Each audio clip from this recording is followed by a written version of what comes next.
E3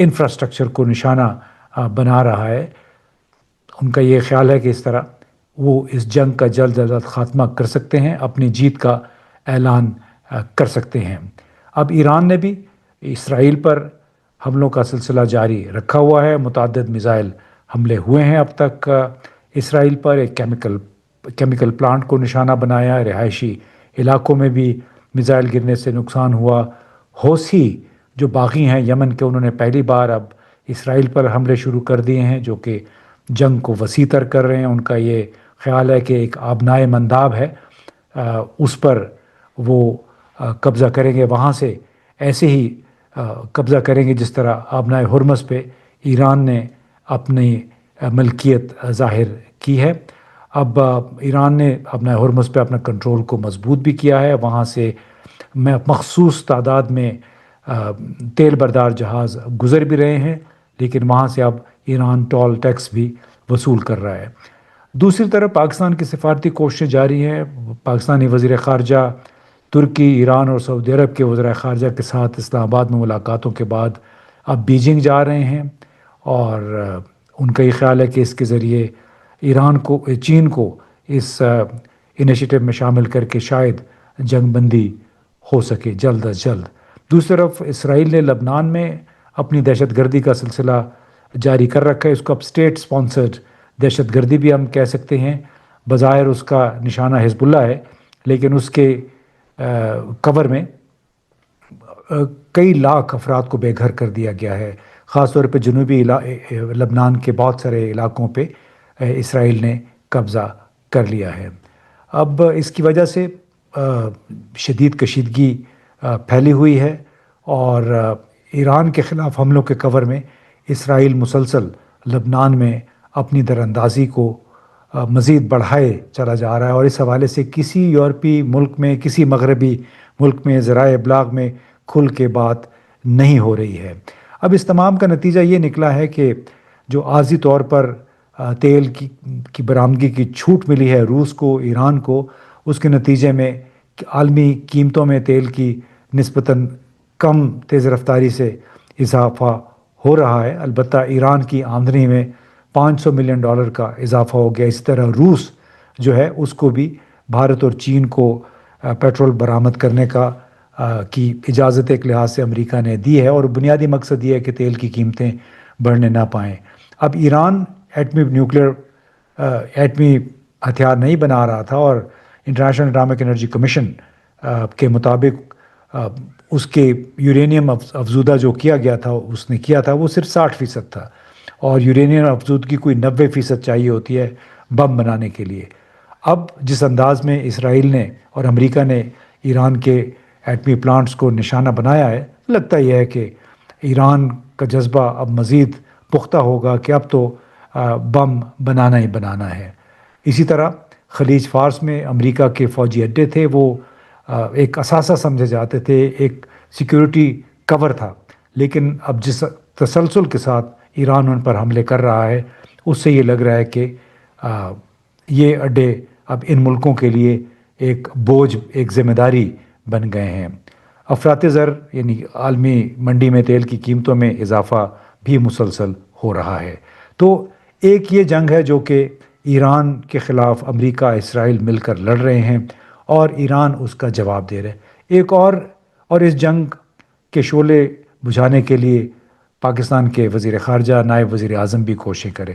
دوسری طرف انہی کی پارٹی کے ایک سینئر رہنما احسن اقبال نے گزشتہ روز ایک ٹویٹ کیا، اور اس میں کہا کہ پی ٹی آئی 2018 میں انتخابی نتائج میں ہیرا پھیری کے ذریعے برسر اقتدار آئی تھی، لیکن اس کے جواب میں جس انداز میں پھر لوگوں نے ان کو تنقید کا نشانہ بنایا ہے، اس تمام جو ٹویٹس، خاص طور پہ ٹویٹر پہ، ایکس پہ جو باتیں کی گئی ہیں، تو میں نے سوچا کہ کیوں نہ اس کے خلاصہ آپ کے سامنے پیش کر دیا جائے کہ اس وقت پی ڈی ایم 2، پہلے پی ڈی ایم 1 تھی، اب پی ڈی ایم 2 حکومت ہے، کہ اس کے ساتھ کون کھڑا ہے.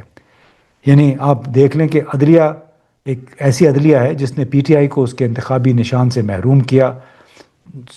فروری 2024 کی جو انتخابی دھاندلی تھی، اس کو ایک لحاظ سے تحفظ فراہم کیا. پوری اسٹیبلشمنٹ، الیکشن کمیشن اور الیکٹرانک میڈیا جسے پیمرا نے اور P T A Pakistan telecom authority نے قابو کر رکھا ہے اپنی مرضی کے ساتھ.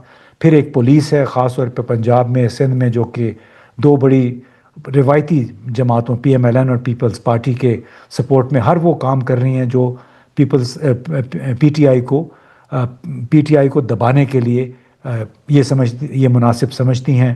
اور اس کے ساتھ ساتھ آپ یہ بھی دیکھیے کہ ان خود P T I P M L N اور پی پی پی ان دونوں نے اس مینڈیٹ کے ساتھ کیا کیا جو عوام نے فروری 2024 میں پی ٹی آئی کو دیا. اب جو کچھ اس مینڈیٹ کے ساتھ کیا گیا ہے بلا شبہ وہ تاریخ کی بدترین آئینی خلاف ورزی تھی، دھاندلی بھی تھی. اور جب خاص طور پہ پی ٹی آئی کو پنجاب اور کے پی میں 2/3 اکثریت ملنی تھی لیکن انہوں نے ضمنی انتخابات نہیں کروائے. پھر نواز شریف کی واپسی کے لیے قومی اسمبلی کے انتخابات میں تاخیر کی گئی. آپ کو معلوم ہے کہ 3 مہینے کی بجائے جو نگران حکومت تھی وہ 6-7 مہینے تک وہ اپنا کام کرتی رہی، وہ بھی آئین کی خلاف ورزی تھا. پھر پی ٹی آئی سے بلے کا نشان چھینا گیا، پی ٹی آئی کو جلسے جلوس نہیں کرنے دیے گئے. جہاں جلسہ جلوس ہوتا تھا ایک دم پولیس ایف آئی اے والے پہنچ کے نئے مقدمے بنا لیتے تھے. پھر عمران خان اور ان کی بیگم کے خلاف جو عدت کا کیس تھا وہ ایک شرمناک عدت کیس، اس میں ان کو انتخابات سے محض 1 ہفتہ پہلے سزا سنا دی گئی. اور ایک اور دلچسپ بات یہ تھی کہ فروری 2024 کی رات 9 بجے تک 8 فروری کو پاکستان کے ہر ٹی وی چینل پر پی ٹی آئی 80-90% نشستوں کے ساتھ آگے تھی. اور جب صبح ہوئی 6-7 بجے پھر آسمہ شیرازی صاحب اور بہت سارے اور صحافی تھے، انہوں نے بھی کہا کہ رات تو پی ٹی آئی جیت رہی تھی، صبح کیا ہو گیا. اس صورت میں جب کہ 80-90% تک نتائج آ چکے تھے، ووٹ گنے جا چکے تھے اور پھر فارم 47 کے نتائج کو 45 کے نتائج کو فارم 47 میں تبدیل کر دیا گیا. اس کے بنیاد پہ آپ نے پی ٹی آئی سے اس کی مخصوص نشستیں چھین لیں اور پھر 26ویں ترمیم آئی، 27ویں ترمیم آئی، عدلیہ کو، پارلیمان کو اور عوام کی بالادستی کا گلا گھونٹ دیا گیا. احسن اقبال صاحب نے یہ بھی کہا کہ سابق چیف جسٹس ثاقب نثار نے سسٹم کے ساتھ ہیرا پھیری کی. ٹھیک ہے، مان لیا. تو کیا اس کا مطلب یہ ہے کہ آج آپ پاکستان کے 70% عوام سے چیف جسٹس ثاقب نثار کی بے ایمانی کا بدلہ لے رہے ہیں؟ جو لوگ آج بھی عمران خان کے ساتھ کھڑے ہیں وہ آپ کے بوٹ والے پاکستان میں جینے پر مجبور ہیں، یہ جانتے ہوئے بھی کہ انہوں نے جو ووٹ دیے تھے وہ کسی اور کے کھاتے میں لکھ دیے گئے، ہیرا پھیری کی گئی اور ایک ایسا ماحول پیدا کیا گیا ہے جس سے عام لوگ یہ نتیجہ اخذ کرنے پر مجبور ہیں کہ ان کے ووٹ کی کوئی حیثیت نہیں ہے. ہاں، البتہ آپ ٹیسٹ کرنا چاہتے ہیں کہ واقعی لوگ عمران خان سے متنفر ہیں، پی ٹی آئی سے متنفر ہیں اور پی ڈی ایم 2 حکومت بڑی کامیابی سے حکمرانی کر رہی ہے، تو بڑا اس کا آسان حل ہے. ایک بالکل آزاد، منصفانہ، غیر جانبدارانہ شفاف انتخابات کروا دیں تو آپ کو معلوم ہو جائے گا کہ کون کتنے پانی میں ہے. لیکن آپ سب کو معلوم ہے، آپ کے دلوں میں چور ہے کہ آن گراؤنڈ سچویشن کیا ہے، اور یہ کہ لوگ کسی طریقے سے بھی اس نظام کے عوام کی اکثریت اس نظام کی حامی نہیں ہے جو کہ فراڈ کے ذریعے فارم 45 کی بجائے فارم 47 کے ذریعے وجود میں آیا تھا اور جس کا بنیادی مقصد تھا کہ عوام کے حقوق پہ ووٹ پہ ڈاکہ ڈالا گیا. اور یہی وہ بات ہے جس کے اوپر آج بھی ہمارے سابق وزیر اعظم عمران خان اور ان کی پارٹی کے لوگ ثابت قدم ہو کے کھڑے ہیں اور اس پہ کوئی کمپرومائز کرنے سے انکاری ہیں. بہت بہت شکریہ.